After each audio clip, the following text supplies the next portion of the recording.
Olá, tudo bem, pessoal? Eu sou o Fernando Rocha e esse é o nosso Saúde e Bem-Estar que está começando agora. Dois assuntos muito importantes no programa de hoje. Vamos falar sobre a síndrome do olho seco. Já ouviu esse problema? Atinge muitas pessoas que acabam tendo deficiência na produção de lágrimas, a lubrificação dos olhos, e isso pode acarretar uma série de outros problemas. E vamos falar também sobre uma tecnologia que literalmente salva vidas. Vamos falar sobre a Carticel, que dá esperança de uma vida melhor, uma vida mais plena, a partir de para pessoas que sofrem com um problema com câncer no sangue. Vamos entender mais sobre isso no programa que está começando agora.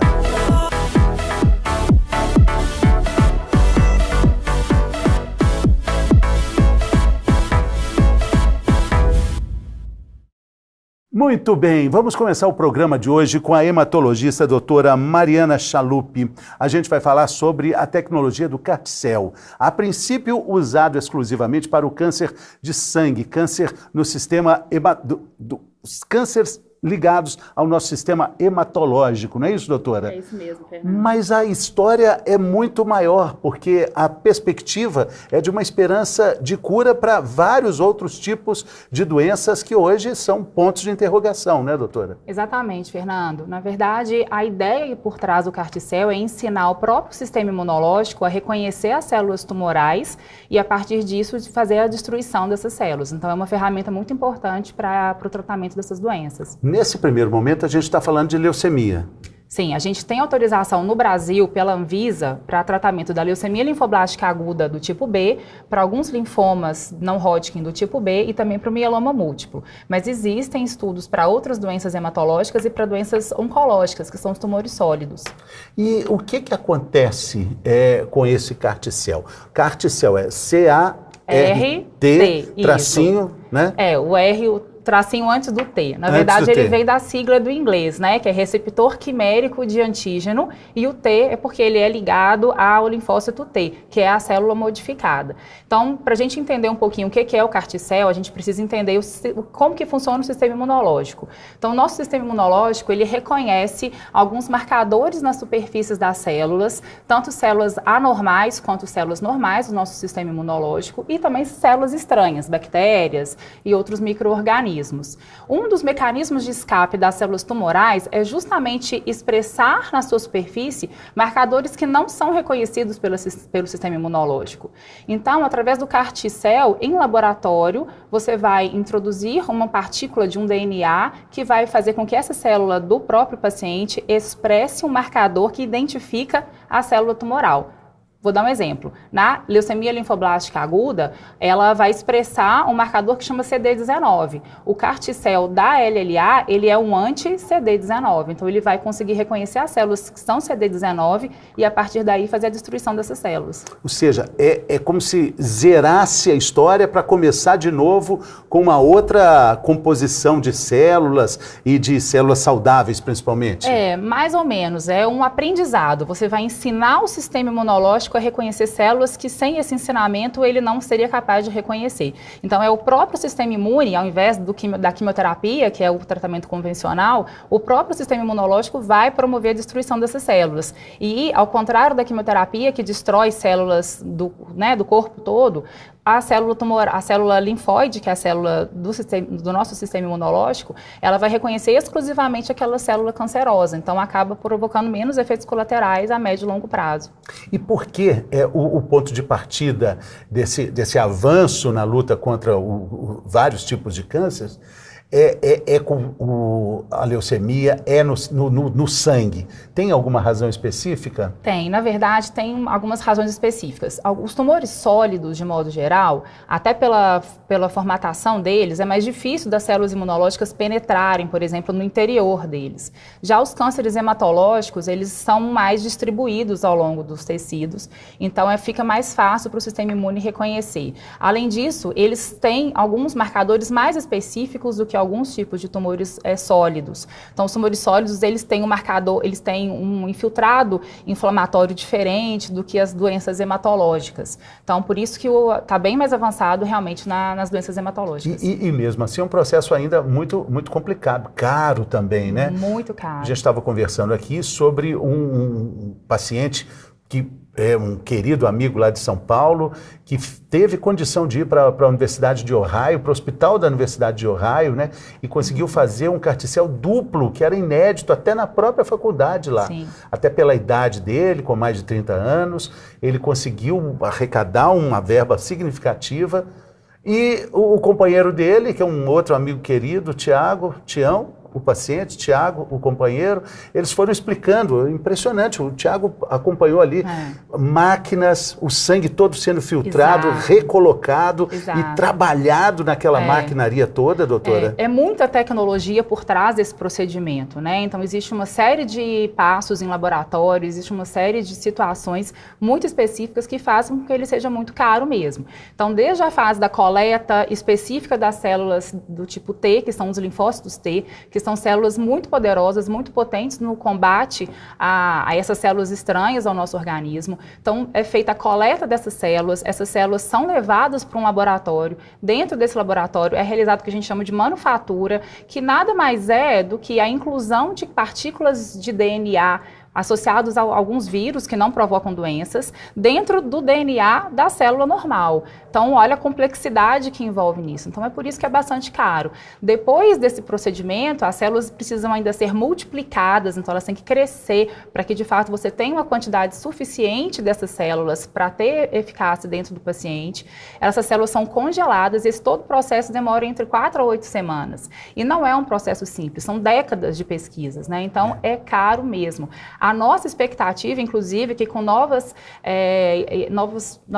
planos, novas possibilidades no horizonte, né? Novas formas até de acesso, né, doutora? Exato. A nossa expectativa é que algumas iniciativas, por exemplo, do Instituto Butantan, associado ao Hemocentro de Ribeirão Preto, associado à USP também de São Paulo, cuja ideia é tirar um pouco o vínculo apenas com a indústria farmacêutica e começar a produzir in-house mesmo esses carticels, de forma que isso vai baratear bastante, vai ter acesso, inclusive, aos pacientes do SUS, que hoje fica praticamente inviável, né? O custo de mais ou menos 500 mil dólares. É muito caro. Mais de 2 milhões de reais. O Tião e o Tiago, eles fizeram uma campanha de arrecadação, venderam casa, conseguiram fazer esse tratamento. O Tião, infelizmente, não resistiu, mas fica a esperança de que outras pessoas possam, porque ele fez já com 30 anos. A questão é essa, né? É que o carticel é oferecido para pessoas já numa fase da doença e já com uma idade, né, doutora?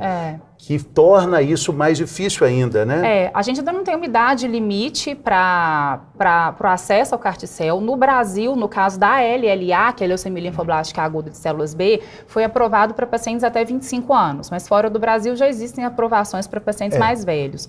Agora, muitos estudos estão tentando trazer o carticel para fases mais iniciais da doença. No momento, até pelos custos e pela dificuldade de acesso, acaba que essas terapias elas estão mais disponíveis para pacientes com doenças muito mais avançadas. A gente tem aqui, né, nessa fase ainda experimental, foi disponibilidade para menos de 15 pacientes no SUS com resultados surpreendentes. Sim. Com um mês de terapia, o indivíduo entrou em remissão completa. Sim. Após lutar 13 anos com a doença. Sim, é um resultado espetacular, principalmente porque outras terapias não conseguem essas mesmas taxas de sucesso nessas doenças tão avançadas. Se a remissão completa significa cura? Não significa cura ainda. A gente sabe, e uma das principais complicações do carticel ainda é a recaída da doença, que a gente precisa de pelo menos 10 a 12 anos, no caso do carticel, para a gente poder falar que de fato o paciente está curado. Então, assim, são etapas mesmo, são degraus que o paciente vai subindo, é 1 mês em remissão, 2 meses, 6 meses, e paulatinamente até a gente conseguir de fato falar que o paciente está curado. A gente já tem, né, alguns pacientes dos Estados Unidos que fizeram CAR-T entre 2010 e 2012 e que recentemente ganharam aí esse título de curados, né? Então a gente está aí na expectativa para que isso aconteça com os nossos pacientes também. A gente tem uma história triste aqui no Brasil de um paciente que acabou tendo um sucesso muito grande com o tratamento, mas acabou falecendo de uma outra coisa completamente diferente. Um acidente doméstico, foi assim, uma fatalidade, coisas que a gente não consegue explicar, né, Fernando? Ele seria um exemplo de uma operação bem sucedida? O mais provável, sim, ele vinha caminhando caminhando nesse sentido. Claro que foi um curto período para a gente poder concluir isso, mas Tudo levava a crer que sim. E quando a gente fala sobre a questão da leucemia, os sintomas, como é que tem algum ponto de atenção com relação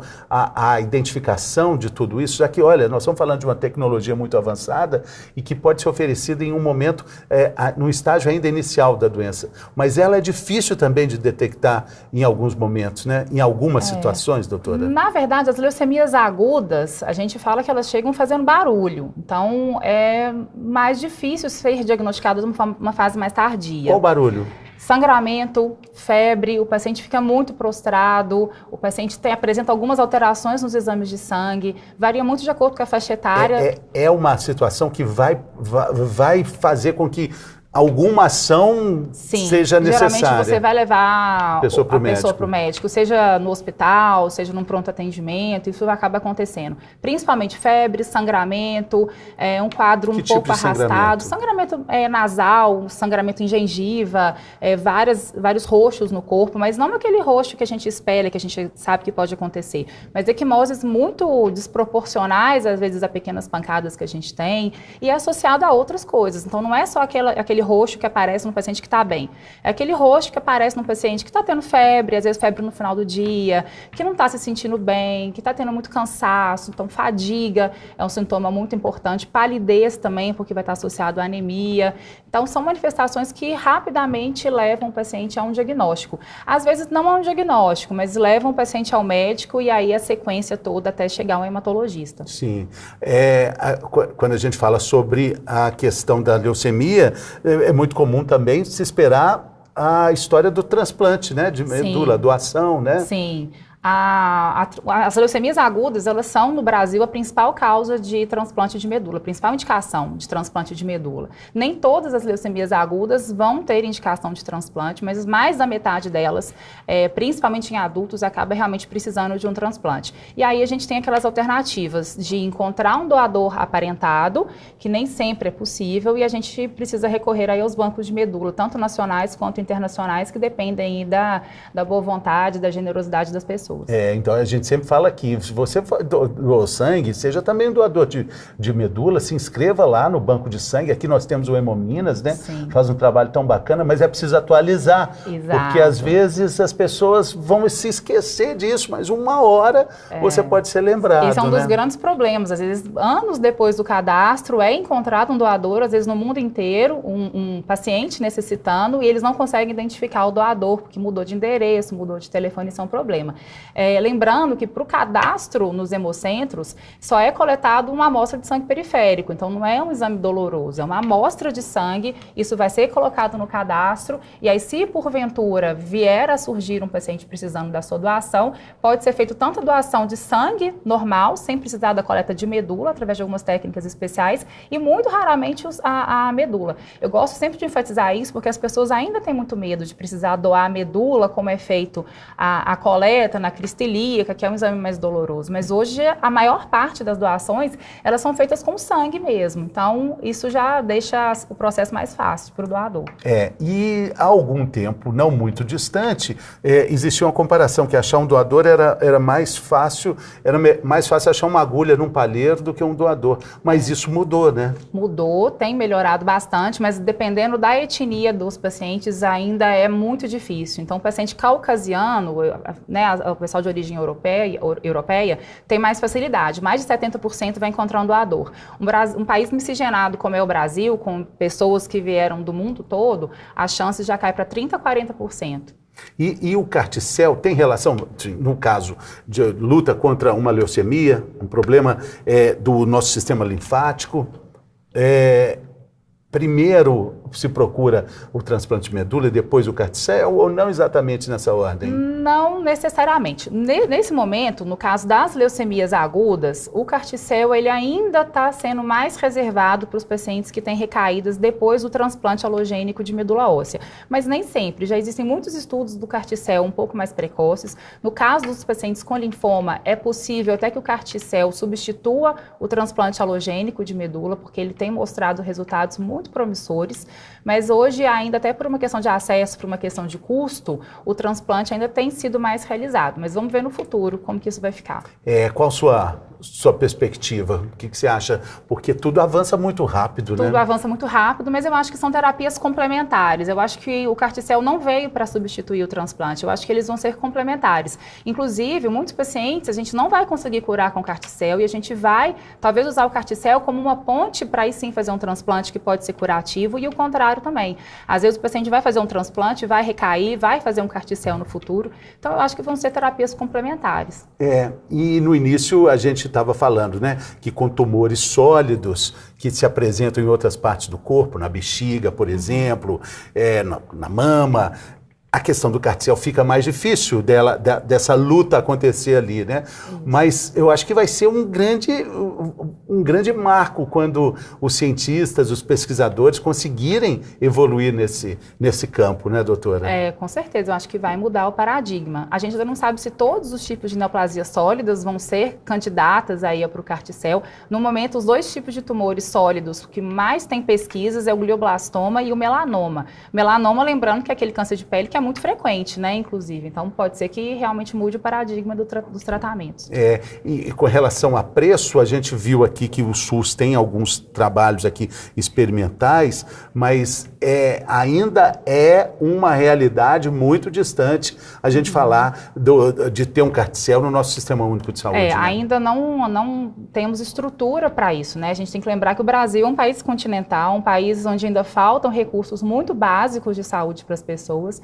E a nossa expectativa é que quanto mais pesquisa, quanto mais incentivo a essas pesquisas, quanto mais pacientes a gente tiver e com a possibilidade de conseguir fazer isso dentro do próprio Butantan, acredito que esse preço deve abaixar e a gente deve conseguir ter mais pacientes candidatos. Então, porque hoje no Brasil dá para fazer, no Brasil? Dá para fazer, tem sido feito através de algumas operadoras de saúde, alguns casos de judicialização. Já não é preciso também. Ir para os Estados Unidos, assim, não é a única condição, não. Temos no Brasil, Temos, né? É possível fazer no Brasil para essas 3 indicações que eu comentei, né? A leucemia, para o linfoma, o mieloma, apesar de ter sido autorizado pela Anvisa, ele ainda não está sendo comercializado, mas em breve acredito que já estará disponível, sim. Então, não é necessário ir para os Estados Unidos mais, é possível fazer para essas indicações aqui. Agora, fora do Brasil... Mas continua caro no Brasil? Continua caro. No Brasil também? Continua caro. Hoje, o tratamento que é comercial, ele é feito através da indústria farmacêutica, ele ainda tem um custo exorbitante, né? Em torno aí de $500 mil.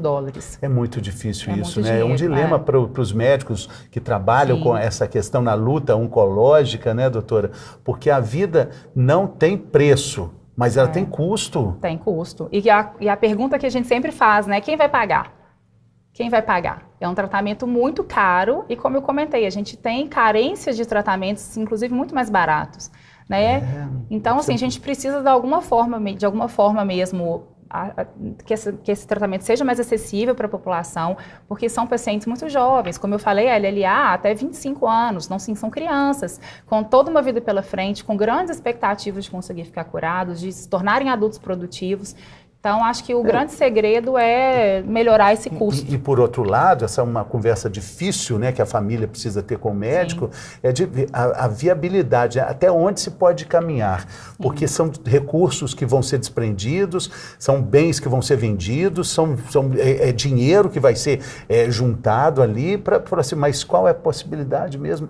É uma conversa que precisa acontecer. Precisa acontecer, de olho no olho. De olho no olho e falar assim, olha, a realidade é essa. Talvez esse dinheiro todo vai ser gasto, investido, mas a possibilidade é menor. Apesar de terem resultados muito superiores a outros tratamentos, a gente sabe que uma parte dos pacientes pode morrer de algumas complicações que estão envolvidas com CAR-T, podem ter recaída da doença, podem, né, ter outras complicações, então é bastante complicado mesmo.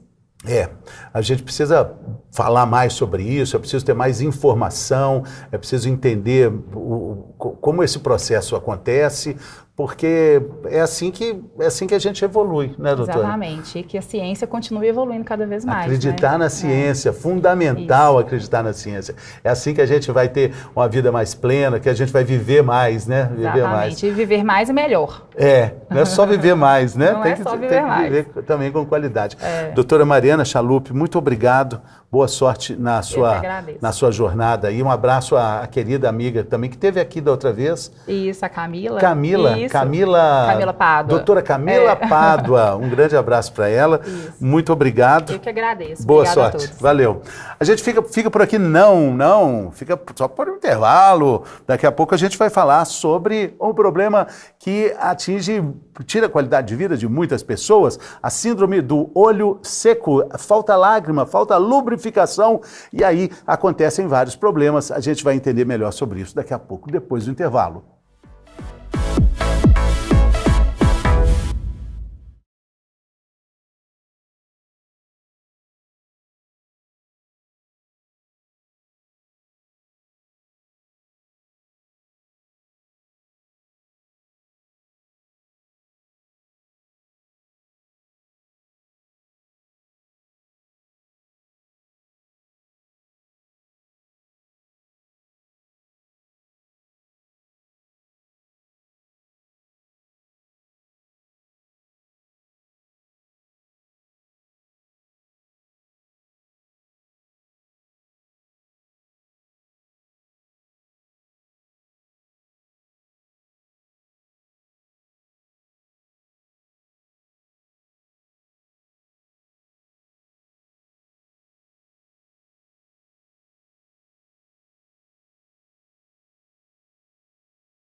Saúde, estamos de volta. Nosso segundo bloco está muito bom. A gente vai falar sobre um problema que tira a qualidade de vida de muitas pessoas, principalmente no inverno. É o olho seco, a chamada síndrome do olho seco. E para falar sobre esse assunto, está aqui conosco das figurinhas carimbadas do nosso Saúde e Bem-Estar, aqui do canal Viver Brasil, Dr. Tiago César Ferreira, oftalmologista, entende muito do assunto, já falou sobre outras questões aqui conosco e agora vamos de olho seco. Bem-vindo, doutor, tudo bem? Como é que vai? Tudo bem, é um prazer estar de volta, é um prazer estar com vocês aqui. Alegria, doutor. Tem relação do tempo seco e frio com o olho seco também, doutor? Com certeza, né? A umidade relativa do ar aí teve dias batendo até 20%, até menos, né, em alguns dias. E o nosso olho, ele está exposto ali diretamente com o ambiente, né? Então, se o ar está seco, e nessa época do ano, né, no meio do ano de maneira geral, pegando até um período mais abrangente ali, de maio até agosto, a gente tem um ar mais seco, uma secura. E com certeza, né, a lágrima fica mais fraca, a superfície ocular fica mais atingida, e isso daí contribui para o síndrome do olho seco. Agora a gente tem que ficar atento, porque não é só de ar seco que o olho fica com a síndrome do olho seco. Tem outras questões. Quais são? Então, a gente tem diversas questões, por isso que tem que avaliar, né? O olho seco é muito complexo, mas eu vou te dar um exemplo assim, questões hormonais. Às vezes ali aquela mulher parou de menstruar, ou tem alguma síndrome mexendo com os estrógenos, ou ovário policístico, uma questão endocrinológica. Pode mudar a produção dos hormônios esteroidais e a produção lipídica. A nossa lágrima ela é complexa, ela não é água, né? Não é um soro fisiológico, a gente até não pode julgar soro fisiológico para lubrificar o olho, porque a nossa lágrima é igual sangue, né? Ela é igual leite materno, composta de um monte de coisa. Ela é salgadinha? Ela é salgadinha. Essa a gente sabe, né? Chorou, todo mundo já bebeu a lágrima, né? E do que ela é feita? Muitos eletrólitos, muitas células de defesa. Imagina, você fica com o olho aberto ali no meio da Avenida Afonso Pena, aqui na cidade de Belo Horizonte, ali na Serra do Cipó, tomando poeira, e a gente tem que ter muita defesa. Então ele é cheio de anticorpos, como um leite, como um sangue. Também tem proteínas e gorduras. Aí, por exemplo, uma questão hormonal pode atingir a parte lipídica do olho, a parte lipídica da lágrima, e isso gera uma síndrome do olho seco. Diferente, por exemplo, de uma mulher jovem, ali perto dos seus 30 e poucos anos, que abre com racho cutâneo e, infelizmente, descobre um lúpus ou uma artrite reumatoide. Descobre uma doença reumatológica e isso daí vai atingir outra parte da lágrima. Geralmente, são acometimentos mais da parte aquosa, da glândula que lubrifica, que joga água, que faz a gente chorar. De onde vem o salgadinho. Ô, doutor, e é interessante, né, porque a gente está falando de lubrificação dos olhos como algo muito corriqueiro, normal, que a gente tem com facilidade, mas estamos descobrindo aqui a importância dessa lubrificação e dos perigos e riscos que a falta dessa lubrificação causa, né?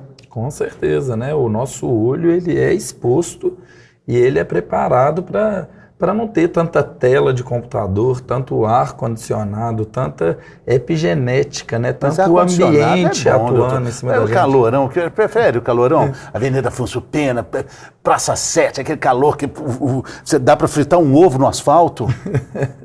É verdade, eu prefiro o frio também. Gente, observa o apresentador, ele põe um ar-condicionado desse estúdio gelado e veste um casaco e tá falando que gosta, né, de calor. Ele veste um casaco, aqui tá um gelo. Pede a Fernanda para te avisar que o ar-condicionado, ele tá aí, ó. Eles mudam. Era 16, eles mudaram para 20. Parece que o negócio vai pulando para mais, doutor. Eu sei como é que é. Mas faz mal para os olhos o ar-condicionado muito forte? Com certeza, principalmente aquelas pessoas que ficam no escritório.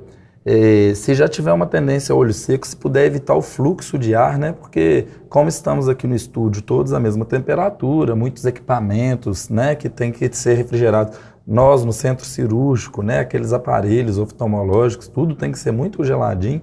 Então, se puder evitar, sai do fluxo. Sim. um copo de água. Durante essa entrevista eu vou tentar tomar essa água. A gente esquece de se hidratar. Vai tomar tudo? Vou tentar tomar, né? Então vamos ver. Mas então, dá uma bolada assim, já, senão vai ficar mais difícil. Senão vai ficar difícil de prometer, né? Engraçado também a gente perceber que quando a gente está com muito contato com telas, né? Essa vida multitelas, a gente pisca menos, né? A gente pisca menos, né? Você fica ali focado e quando pisca, às vezes não pisca completamente, né? A pálpebra não fecha tanto. Você está ali tanto naquela planilha de computador, rolando tela de rede social, enfim, né? As telas, e o que né? faz lubrificar o olho e faz a lágrima funcionar como eficiência aqui no nosso globo ocular é o piscar? Toda essa composição que eu falei, parte de água, parte de proteína, ela tem que ficar aderida. Qualquer área, né, que atuar ali pode gerar uma síndrome, mas ela pisca a nossa pálpebra, a parte aquosa fica aqui, ó, dentro do globo ocular. A parte lipídica geralmente é da margem da pálpebra. Então, são glândulas diferentes, localizadas em locais diferentes para fazer essa composição. Quando a gente pisca, a gente pega a nossa lágrima aquosa, a parte aquosa que está aqui, ó, no rebordo do ósseo mesmo, intraorbitária. E a nossa pálpebra pisca assim, ó, num sentido só, de lateral para medial. É como um coração que pisca num sentido só, como um intestino que pisca num sentido só. Então, o ato de piscar completamente, piscar eficientemente é um ato saudável. Se você que está aí com escritório, trabalha muito com tela, puder ali no intervalo fazer algumas piscadas ativas, não precisa fazer com força e tanto, mas se puder conscientemente fazer uma oclusão, de uma maneira de relaxar essa musculatura que fica tensa, é uma musculatura importante. Isso é um hábito saudável que a gente pode adquirir ali no dia a dia mesmo, né? Porque piscar, sim, é um fator muito importante. Então faz parte do cuidado com a nossa saúde ocular, ter essa preocupação de piscar também. Interessante. E quando a gente chora, a gente aí tem uma descarga maior de tudo isso? Ou seja, é bom chorar de vez em quando? Chorar, né? Se você entrevistar um colega meu psiquiatra, ele deve falar que sim, um cardiologista, né, para desaguar, né? Mas assim, do ponto de vista oftalmológico, não, né? A gente tem uma descarga mesmo, né? Nervosa, e há uma contração de uma musculatura na glândula, na parte aquosa. Então a gente chora e faz essa piscada que faz ter um derramamento de lágrima muito importante. Imagina na natureza, né? Porque chorar não é para se emocionar, é bonito, né? Chora e emociona, vê um filme, uma novela. Mas do ponto de vista biológico e evolutivo, se caiu ali um grãozinho de areia no seu olho, você chora e libera aquilo lá, né? É uma defesa. Tem, né? Essa defesa. Foi no nosso projeto aí inicial, ela tinha esse caminho. Mas eu acredito que chorar emocionalmente também deve ser bom, né? Onde que se acerta, né? No escuro é que se vê muita clareza, né? Como já dizia o velho Tim Maia. Doutor, que interessante. Volta e meia a gente fala aqui sobre a importância da percepção de sintomas de uma fase muito importante da vida da mulher, que é a menopausa. Menopausa não é doença. Menopausa pode ser, pelo contrário, a entrada de um portal, até mesmo de renascimento, de redescobertas. E é interessante a gente falar que existem pelo menos uns 35 a 40 sintomas diferentes na menopausa, além do famoso fogacho, além de outras questões ligadas, até mesmo à lubrificação. E a gente está vendo agora que a secura nos olhos também é um dos sintomas, pode ser um dos sintomas. A mulher menopausada, ela tem mais sintomas do que o homem da mesma idade. Isso daí já tem totalmente descrito na literatura. Então, pela produção de estrógenos, como a gente falou no início da nossa conversa aqui, uma parte lipídica menor, até a produção de lágrima, esse estímulo reflexo, que todo o contexto mesmo do envelhecimento, e a mulher sofre um pouco mais. Então, é uma época que pode estar mais exposto. É importante estar sentindo aquele olho vermelho, irritado, procurar um médico oftalmologista, procura o serviço de saúde. Você pode acessar de maneira básica uma unidade básica de saúde, do SUS, que vai receber todo mundo para um primeiro atendimento e ali vai guiando. Quem tem as operadoras de saúde, plano de saúde, segue lá o que o plano orienta. E a gente que trabalha em consultório particular, né? Assim, o acesso para poder fazer um diagnóstico diferencial. Porque aquele olho vermelho, ele pode ser uma síndrome do olho seco, pode ser várias outras coisas, uma alergia, uma conjuntivite, que conjuntivite seria uma coisa aguda. Tem quadros diferenciais. E o olho seco, que está ali te incomodando, está vermelho toda hora, né? Toma um ventinho, já não está aguentando, né? Sai do lado de fora de casa, está parecendo um japonês, está incomodando. A gente tem que fazer um tratamento adequado, que é quebrar aquele ciclo, né? É como numa asma, tá? Esse tempo seco, que é essa época, começa a chiar, não importa se você mora na roça, numa cidade do interior, ou aqui em BH, numa cidade capital, né? Que vai ter que acessar o serviço de saúde. E a gente quebra esse ciclo, né, do olho seco, que está incomodando muito, para a pessoa ter uma qualidade e seguir enxergando bem, né? E é muito importante também a gente investigar em outros casos, até uso de remédios, antidepressivos. Tem também o antihistamínico que pode causar essa situação do olho seco, doutor? É muito interessante esse ponto, Fernando, que uma vez a gente conversou sobre isso, né, aqui com o pessoal.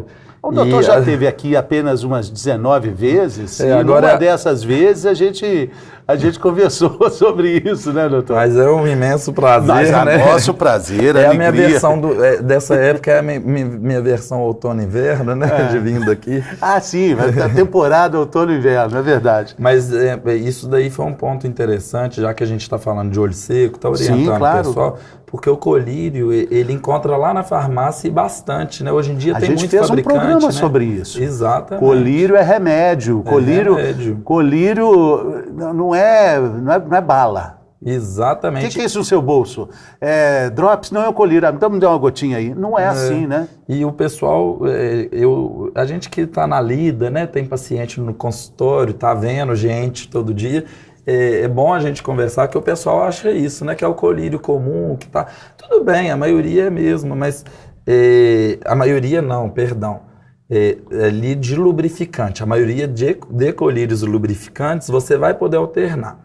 Então, isso tem lá na gôndola da farmácia. Mas a gente pinga um colírio errado. Então, às vezes tem um parente que tem glaucoma, isso tá aí na sua casa. Se não tiver, tá na da sua tia. É muito comum, né?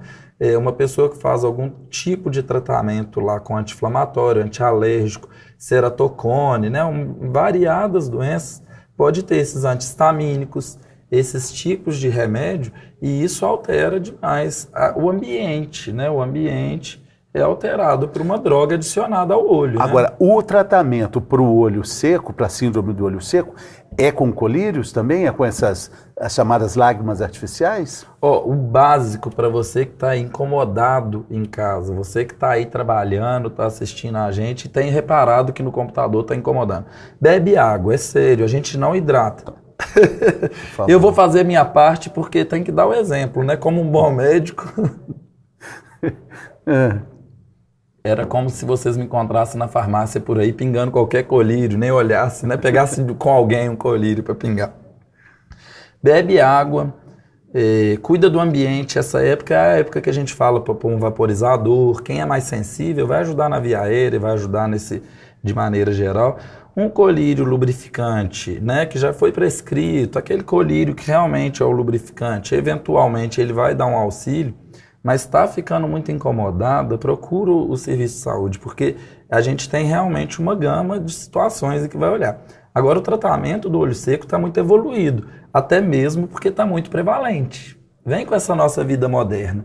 Então, hoje em dia, como na dermatologia, vocês já devem ter visto os lasers pulsados, de luz pulsada, para estimular essa glândula lipídica. Por exemplo, na mulher com deficiência lipídica, a mulher menopausada, pode ser Isso é novo, gente. Eu sou um médico jovem e eu vi isso nascer. Eu não estudei na academia, eu estudei que eu fui em congresso e tal.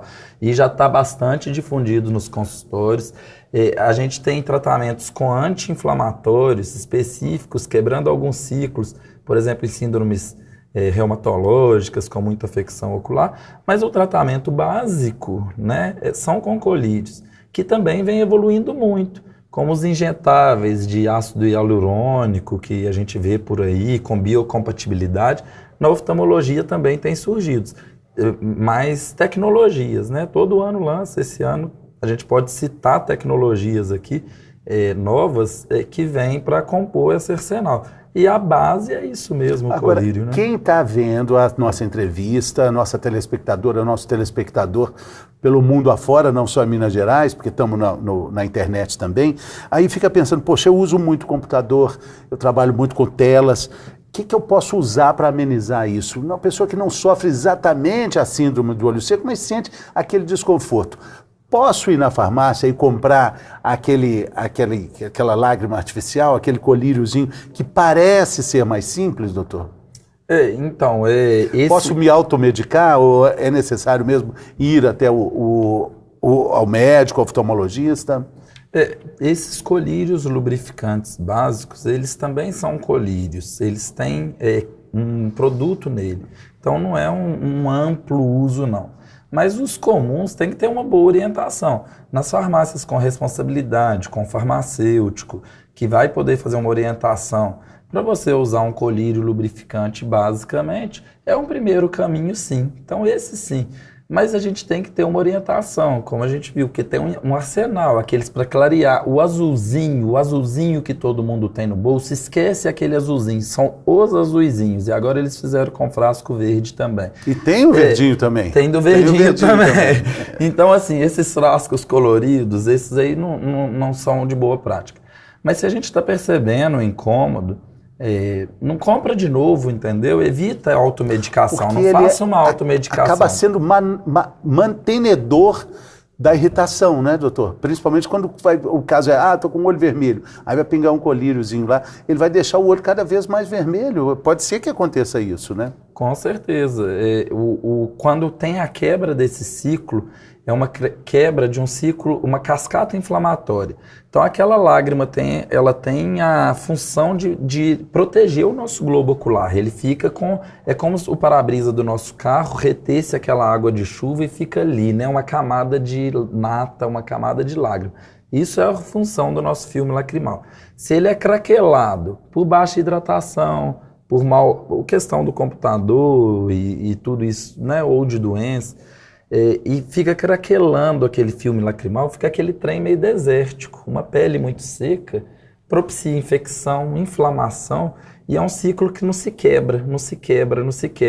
Então, por exemplo, já falei hoje com vocês, mas não usar, por exemplo, soro fisiológico para lubrificar o olho. O soro fisiológico, que é muito comum, muito difundido, e tem uma cultura... Quem usa lente usa o soro fisiológico? Em alguns modelos, como as lentes esclerais, que são lentes prêmios, desenvolvidas para alguns casos específicos, sim, mas em grande maioria não se usa soro fisiológico. Primeiro que ele pode contaminar, e o soro fisiológico, ele serve para limpar aqui do lado de fora, mas ele não serve para lubrificar. Isso é um dito popular, isso é uma cultura popular, que ele é água e sal, em 0,9%. Ele lava aquela gordura toda, então é como se ele tirasse aquele restinho que tem. Pelo contrário, ele atrapalha, então... Na hora que põe é geladinho, então te dá um prazer. E as pessoas têm a cultura aqui no Brasil de guardar o soro na geladeira. Então ele geladinho, você está com aquele olho irritado, pega na geladeira e pinga, na hora é bom. Mas você lavou aquele pouco filme lacrimal. Ou não produz gordura direito, ou não está hidratado direito, ou tem alguma situação causando aquilo, e vai ficando um ciclo inflamatório muito grave. Então a gente não fica insistindo, tem que procurar o serviço. Não fica chiando, não deixa a sua criança com asma chiando dentro de casa. Procura, porque aquilo vira uma cascata inflamatória. E aí é a importância da gente fazer uma avaliação direitinho. E a gente está falando a importância de fazer uma avaliação direitinho, porque a gente está falando de paliativos aí para um problema muito comum, principalmente no tempo seco e tempo frio. Mas, para quem sente esse incômodo de forma mais incisiva, como é feito o tratamento? Então, a gente vai identificar a causa, né? A gente vai identificar a causa e vai fazer o tratamento direcionado. Por exemplo, eu citei o laser, que é uma coisa moderna. Então, às vezes, você que está aí me ouvindo, sai desesperada aí procurando. Não, calma. Às vezes, o tratamento com colírio simples tratamento não é um simples tratamento, ele vai ser a base de um tratamento. Indicado pelo oftalmologista, né? E às vezes a gente vai agir com medicações para poder modular a inflamação. Porque nessa época do ano, que é mais seca, também surge muita alergia. Então, a alergia, ela leva a criança não, nós todos. Eu reparei que você coçou seu olho quando você tirou o óculos. Então, até a gente que é adulto, às vezes dá uma esfregadinha assim. O que acontece? A época já era mais alergia. Aí a gente começa a levar a mão, pega conjuntivite viral. Tá mais frio, a gente tá mais carinhoso, a gente quer mais calor humano. E aquilo vai disseminando. Então, olha só, um olho seco, junto com uma alergia do tempo, pode levar um surto de conjuntivite, e não só como pode, como está acontecendo, né? Isso é notificado pela prefeitura. A gente que está ali no dia a dia do consultório vê que os pacientes estão tendo muito essa questão. E teve uma questão também ligada à nossa falta de proteção quando a gente abandona as máscaras. A máscara nos dava, durante a pandemia, um tipo de proteção, então a gente acabou ficando mais gripado, acabou tendo também um aumento até de conjuntivite, muito por causa de uma proteção que a gente deixou de ter, que era o uso da máscara, né, doutor? As conjuntivites virais, né, eu vou falar viral porque a maioria é viral mesmo, né? Então as conjuntivites que dá surto, assim, de maneira geral, são as virais. E vírus, o coronavírus é vírus, né? Vírus é mais ou menos a mesma forma de prevenir. E ele é menos virulento, né? O conjuntivite, ela é menos virulenta do que o Covid, né? O Covid, ele era por aerosol, aquela coisa toda. Mas é você pegar um ônibus, pôr a mão no corrimão, que o cara pôs a mão, tá contaminada de vírus, e aí o seu olho tá seco, tá ali, né? Mau hábito, acabou que... E vamos, né? Justamente por relaxar mesmo, né? Na época do Covid a gente estava mais tenso. Nem o ônibus mais pegava. Então dá para pegar alguns aprendizados aí, né? Pessoas inteligentes pegam algum aprendizado dessa situação. Alguma coisa a gente tem que tirar dessa experiência de difícil viver, né? que foi, que chama né, doutor? vida, inclusive. Exatamente. Doutor, tem também algo relacionado com a postura de hábitos saudáveis. O senhor falou muito bem sobre a água, né? Então, essa mudança de comportamento, ela faz parte do tratamento para a síndrome do olho seco, né? Com certeza, né? De toda essa composição que a gente falou, a água é uma composição muito importante da nossa lágrima e que é esquecida frequentemente. Uma coisa simples e básica e que eu tô te falando aqui, quem sabe você não para aí e toma um copo d'água, né? Porque reflete quando que foi seu último copo d'água. Então, um básico que compõe, assim, mais de 90% de toda essa composição lacrimal.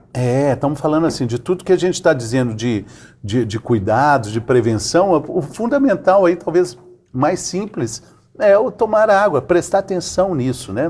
A gente que é médico, que tem vivência, talvez você tenha tido algum parente, assim, num CTI, por exemplo, entubado ou não, mas que está ali com aquele controle hídrico restrito. Já viu aquele olho como fica ressecado? O olho perde o brilho à morte por perder aquele líquido e ressecar claramente, né? A lágrima é vida, né? Que legal. O olhar com lágrima é vida, né? Com água, uma né? boa observação. Você né? se demonstra hidratado para um médico. Se você chegar aqui, a gente combinar de fazer a gravação e você chega após uma balada, muito desidratado, aquela coisa horrorosa, bate o olho e fala, meu Deus, esse final de semana foi incrível. Você está desidratado, você está doente, né? Então a hidratação ela é uma base de um bom hábito que a gente pode ter no dia a dia. Muito bem. Vamos fazer um brinde então aqui de água. Água linda, água linda. Ao nosso tema, a nossa saúde, né? Saúde. Valeu, doutor. Quero te agradecer muito. Doutor Thiago César Ferreira, sucesso no Instagram. Qual é o seu Instagram, doutor? É Thiago César PF. Thiago César, oftalmologista, né? Thiago César PF. @Thiago César PF. Thiago César, oftalmologista, encontra também. Ah, tá bom. Ali tem informações muito legais. É isso Doutor mesmo. Thiago, professor Thiago, fazendo sucesso demais no Instagram, com conteúdos relevantes sobre o cuidado, a atenção com a saúde ocular. Muito obrigado, doutor. Volte sempre. Beleza, abraço. muito obrigado pelas palavras. Valeu. Porque falar é bom, né, com as pessoas, falar de coisa boa, de divertir, muito sempre bom, é muito sempre bom. muita alegria, sempre com muita alegria. É um prazer estar Igualmente, aqui. Um abraço, valeu. pessoal. A gente fica por aqui, mas também volta por aqui. Olha só nosso WhatsApp. Calma, doutor. Toda hora você vai embora antes. Calma, espera um pouquinho. Deixa eu só encerrar, dar tchau pro povo, e aí você já pode ir. Então tá, gente, é o WhatsApp aí, 997915990. Até a próxima. Saúde!